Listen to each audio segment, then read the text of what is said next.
नमस्कार, आप सभी का स्वागत है। मैं हूं आपके साथ शुभेंदु सिंह। आप देख रहे हैं किस्सा कुर्सी का और रुक कर रहे हैं इस वक्त की बड़ी खबर का। और इस वक्त की बड़ी खबर से आपको रूबरू कराएं। यूपी के सहारनपुर में जुड़वा भाइयों की सियासत देखने को मिल रही है। और यूपी के सहारनपुर से इस पीछे जानकारी, जहां एक आंगन से भर रहे अलग अलग खूंखार। और गंगोह सीट से बीएसपी प्रत्याशी हैं नुमान मसूद, जो कि इस बार चुनावी मैदान में हैं। और इमरान मसूद के भाई हैं नुमान मसूद। और एक ही परिवार, एक ही आंगन से अब दो ऐसे चेहरे हैं जो कि चुनावी मैदान में उतर चुके हैं। लेकिन जीत किसको मिलती है ये फिलहाल देखना है। लेकिन यूपी के सहारनपुर में जुड़वा भाइयों की सियासत इस वक्त बड़ी चर्चा में है। और एक आंगन से भर रहे हैं अलग अलग खूंखार। लेकिन अब इसमें एक जो है दूसरी पार्टी से और एक किसी और पार्टी से, गंगोह सीट से बीएसपी प्रत्याशी हैं नुमान मसूद। और नुमान मसूद जो कि बहुजन समाजवादी पार्टी से प्रत्याशी हैं, सीधे हमारे साथ जुड़ चुके हैं। सर, बहुत स्वागत है आपका इंडिया न्यूज पर। और सबसे पहले, क्योंकि अभी तक की जो 1 बजे तक की वोटिंग परसेंटेज है, अगर उसको देखा जाए तो लगभग 40% के आसपास है, 39% के आगे बढ़ चुकी है। अभी तक की वोटिंग परसेंटेज को देख करके आपको क्या नजर आ रहा है? जो अब तक पोल हुआ है, चुनाव जीत रहा हूं। सर्व समाज का वोट मिला है, चुनाव जीत रहा हूं। आपको लग रहा है, क्या उम्मीद आप लगा रहे हैं इस बार वो जो वोटिंग परसेंटेज है वो और तेजी के साथ अब बढ़ेगा? जी, अभी और बढ़ेगी है। 60 से 65 से 70 तक जाएगी है। उम्मीद है पूरी, क्योंकि हमारे यहाँ हमेशा पोल हाई होता है। पहले चरण में देखा गया था कि वोटिंग परसेंटेज अनुमान के मुताबिक नहीं जा पाया था, हालांकि उसको लेकर के कई सवाल उठ रहे थे। लेकिन दूसरे चरण की जब वोटिंग शुरुआत से ही जब देखा गया, अब लोगों की भीड़ जो है वो वोटिंग सेंटर पर पहुंच रही है। क्या इसके मायने आपको नजर आते हैं? सरकार के क्रियाकलाप से लोग परेशान हैं, इसलिए उत्साहित होकर के वोट डाल रहे हैं। योगी आदित्यनाथ ये कह रहे हैं कि ये जो लोगों की भीड़ जो वोटिंग सेंटर्स पर है, वो बहुत हद तक ये दिखा रही है कि लोगों का रुझान इस चुनाव को लेकर के बना हुआ है। देखिए, योगी जी क्या कह रहे हैं इसको तो हमें पता है। जो चुनाव तो हमारा अधिकार है, संवैधानिक अधिकार है हमारा, हमारी जनता उसका इस्तेमाल कर रही है। अच्छा, ये बड़ा सहारनपुर में बड़ी चर्चाएं हैं। मुकाबला जो है वो आपका इस सीट पर बेहद कड़ा है। लेकिन इस सीट पर मुकाबला परिवार के ही एक सदस्य के सामने जब आप खड़े हो जाते हैं, आपको नजर आता है कि इसमें चुनौती न सिर्फ राजनीतिक तौर पर है बल्कि पारिवारिक तौर पर भी है? नहीं, मेरे परिवार का कोई मेरे सामने नहीं चुनाव लड़ रहा है। यहाँ तो चुनाव मेरा, भाजपा का। नहीं, इमरान मसूद जो हैं जी, तो उनसे तो पारिवारिक संबंध है। अरे भाई है वो, संबंध क्या भाई नहीं? बिल्कुल। अब ऐसे में जब वो किसी दूसरी पार्टी के लिए कैंपेनिंग कर रहे हैं तो मुकाबला तो आपके सामने ही है।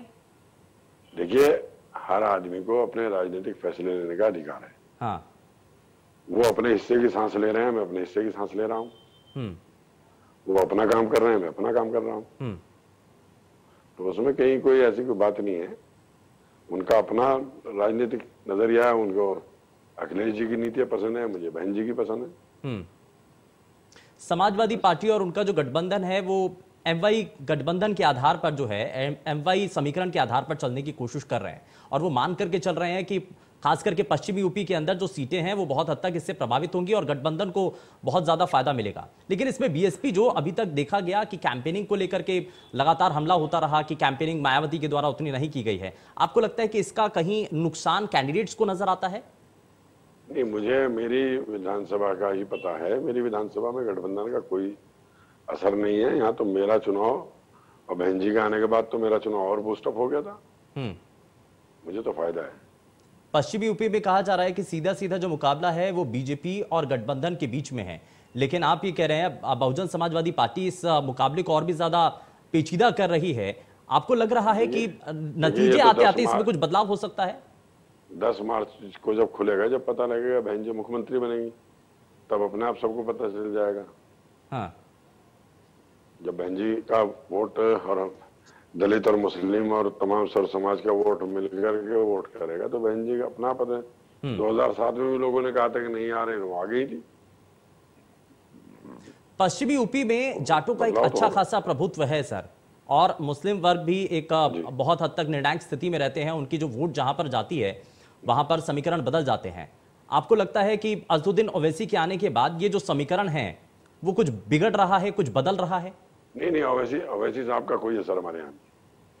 ओवैसी साहब तो बिला वजह आकर के यहाँ दखलंदाजी कर रहे हैं, उनका कोई बीच नहीं है। जो मुकाबला हो रहा है उन्हीं के बीच में हो रहा है। हाँ, आपका मेन मुकाबला किसके साथ है, मुख्य मुकाबला किससे है? देखिए, मुझे लगता है कि मुकाबले में तो कोई है नहीं, लेकिन दूसरे नंबर पर शायद बीजेपी आ जाए। हाँ। किसी को तो पीछे रहना ही होगा ना। हाँ। तो बीजेपी आ सकती है, बीजेपी का ही लग रहा है। आरएलडी का एक बड़ा प्रभुत्व माना जाता है, जाटलैंड की सीट, जाटलैंड में बहुत हद तक प्रभाव माना जाता है। ये कहा जाता है कि जयंत चौधरी अब अपने जो पुरानी जो विरासत है उसको आगे बढ़ाते हुए नजर आ रहे हैं, और इसीलिए इस चुनाव के अंदर वो उनके लिए बहुत हद तक निर्णायक स्थिति भी है, वो पूरी कोशिश भी कर रहे हैं। आपको लग रहा है कि कुछ समीकरण या कुछ जादू उनका चलेगा, या सिंपैथी वोट उनको मिलेगी? जयंत जी का जो अपना वोट है वो तो उन्हें बागपत, मथुरा, मुजफ्फरनगर वहां है। सहारनपुर में तो ऐसा कोई बहुत बड़ा वोट बैंक नहीं है उनका। लेकिन मुझे लगता नहीं कि जयंत जी भी कोई जादू कर पाएंगे। जो मतदान हमें दिख रहा है, हाँ। मुझे कोई बहुत बड़ा उन्हें लगे नहीं रहा कि जयंत जी कुछ कर पाए।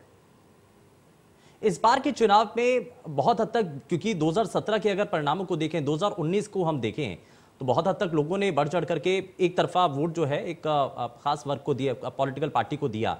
आपको लग रहा है कि वो परिस्थितियां किसान आंदोलन के बाद से बदली हैं, और उसका फायदा बीएसपी को कैसे मिलेगा? नहीं, देखिए, ये जो इन्होंने किया था, कहीं वोट को उठा करके कभी कब्रिस्तान और कभी शमशान की बात ला करके, उसका उन्होंने एक दफा लाभ उठा लिया, बार बार थोड़ी लाभ उठाएंगे। अब के बहुत कोशिश कर रहे हैं, सर्व समाज एक साथ चल रहा है। और रही बीएसपी की बात, बीएसपी का तो अपना यहाँ पे वोट है। जाटलैंड आप कह रहे हो, जाटलैंड में कितने जाट वोट है? वोट तो हमारा ज्यादा है, और फिर प्लस हम लोगों का वोट है। तो ये सारा मिलकर के तो फिर स्थिति दूसरी बनती है ना। इस चुनाव के अंदर बहुत हिंदू मुस्लिम हुआ, ध्रुवीकरण किया गया। अजदुद्दीन ओवैसी के बाद आने के बाद ये कहा जाने लगा कि एक वर्ग जो है वो अजदुद्दीन ओवैसी की तरफ जा सकता है, लेकिन ध्रुवीकरण का ये बार बार आरोप लगता रहा कि ये बीजेपी की बी टीम है। आप इसको किस तरीके से देखते हैं? नहीं, बीजेपी की बी टीम बीएसपी कैसे हो जाएगी? अरे भाई, समाजवादी पार्टी के परिवार के आधे लोग भाजपा में चले गए, बी टीम वो है, बहन जी की है बी टीम। बहन जी ने तो बिल्कुल क्लियर कह दिया कि मैं किसी भी स्थिति में भाजपा के साथ कोई गठबंधन नहीं लड़ूंगी, कोई समर्थन नहीं दूंगी, ना लूंगी, कुछ भी नहीं करूंगी। ये क्यों नहीं कहते दूसरे वाले? ठीक है, इनको इनके कह देने से कि बी टीम है तो बी टीम हो थोड़ी जाएगी। हाँ, चलिए, बहुत शुक्रिया सर अपना कीमती समय देने के लिए, बहुत शुक्रिया, आप इंडिया न्यूज के साथ जुड़े। लेकिन